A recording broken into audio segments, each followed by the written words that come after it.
महाराज जी, आपको जब से सुना है तब से नाम जप करने में प्रीति बढ़ी है। महाराज जी मैं एक गृहिणी हूँ। महाराज जी, गृहिणी के लिए भागवतिक दिनचर्या कैसी होनी चाहिए?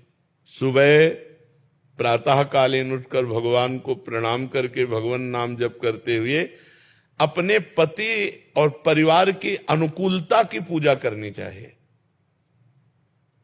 हमारे पति को सुबह अगर सर्विस में जाना है और हम अपने भगवान का पर्दा हटाकर पूजा शुरू करते हैं तो वो पूजा अधूरी मानी जाएगी। सबसे पहले अपने पति की अनुकूलता। गृहिणी का परम कर्तव्य है अपने पति में भगवान को देखना, अपने पुत्रों में भगवान को देखना। पुत्रों को स्कूल जाना है, पति को सर्विस जाना है, तो सबसे पहले हमारी पूजा की तैयारी होनी चाहिए। अपने पतिदेव को संतुष्ट करके खिला पिला के उनका टिफिन तैयार करके उनको भेजा, पुत्रों को स्कूल भेजा, फिर अपनी दिनचर्या। लेकिन ये दिनचर्या करते हुए हम नाम जप कर सकते हैं। हम रसोई बना रहे, राधा राधा राधा राधा, हम सोहनी लगा रहे, राधा राधा राधा, पात्र मार्जन कर रहे, राधा राधा राधा। तो गृहिणी की सर्वोत्तम पूजा है अपने परिवार की अनुकूल परिस्थिति उपस्थित करते हुए कहीं किसी भी तरह का झगड़ा, कोई परेशानी, किसी भी तरह की असंतुष्टता ना आते हुए नाम जप करते हुए करे। और जब वो चले गए तो अपने ठाकुर जी को उठाया, ठाकुर जी के श्रृंगार किया, ठाकुर जी की सेवा की, इस भाव से चले। वो ये ध्यान रखे कि भगवान सब में है, केवल मूर्ति में ही नहीं है। सास ससुर में भी भगवान है, हमारे पति में भगवान है, और जो परिवार के सदस्य पति के हैं वो भी भगवान के ही स्वरूप हैं। हमारा ऐसा व्यवहार सबके प्रति होना चाहिए, किसी को तनिक भी असंतुष्टता या हमारी चेष्टा से दुख नहीं पहुंचना चाहिए। यही सबसे बड़ी भगवान की पूजा होगी। किसका प्रश्न? बच्चों को डांटती हूँ तो ऐसा लगता है कि उनको दुख ना लग गए। नहीं, ये हमारा कर्तव्य है।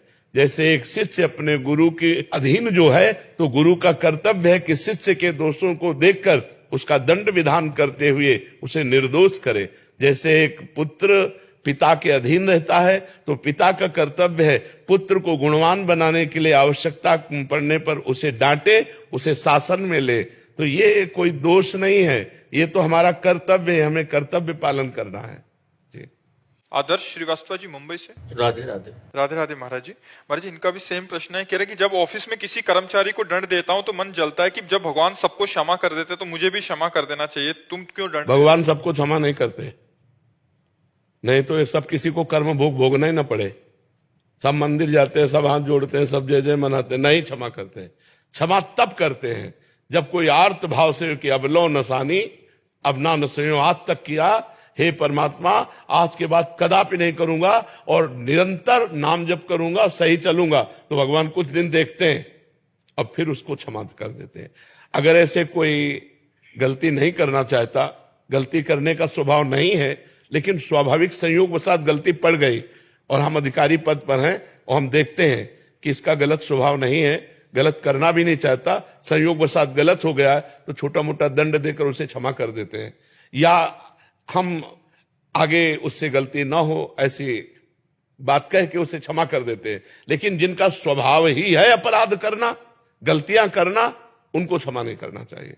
उनका सुधार ही दंड के द्वारा होता है, वो क्षमा के द्वारा ठीक नहीं। वो क्षमा के द्वारा उनकी आपराधिक प्रवृत्तियां और बढ़ती हैं, उनको दंड के द्वारा पवित्र करके शासन में लेना चाहिए। तो ये भगवान ने इतना तो ज्ञान दिया ही है कि सामने वाला व्यक्ति आपराधिक प्रवृत्ति वाला है या संयोगवशात अपराध बन गया है। कभी कभी ऐसा होता है कि आपराधिक प्रवृत्ति ना होने पर संयोगवशात अपराध बन जाता है। तो संयोगवशात प्रवृत्ति जो नहीं है उसको हमें क्षमा करना चाहिए, लेकिन आपराधिक प्रवृत्ति वाले को क्षमा नहीं करना चाहिए। उसे दंड देना ही भगवान की पूजा है। भगवान ने दंड विधान बनाया क्यों है? मान लो यहाँ तो कानून की ये व्यवस्था है, हमारे यहाँ नरक की व्यवस्था है।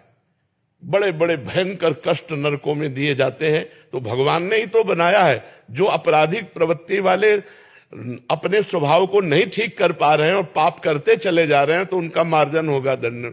जैसे यहाँ जेल में होता है, डंडा चलता है, 20 साल की सजा हुई, ये हुआ वो, ऐसे वहां भी नर्क का विधान है। जो यहाँ दंड नहीं भोगते उनको फिर नर्क में दंड भोगने को मिलता है।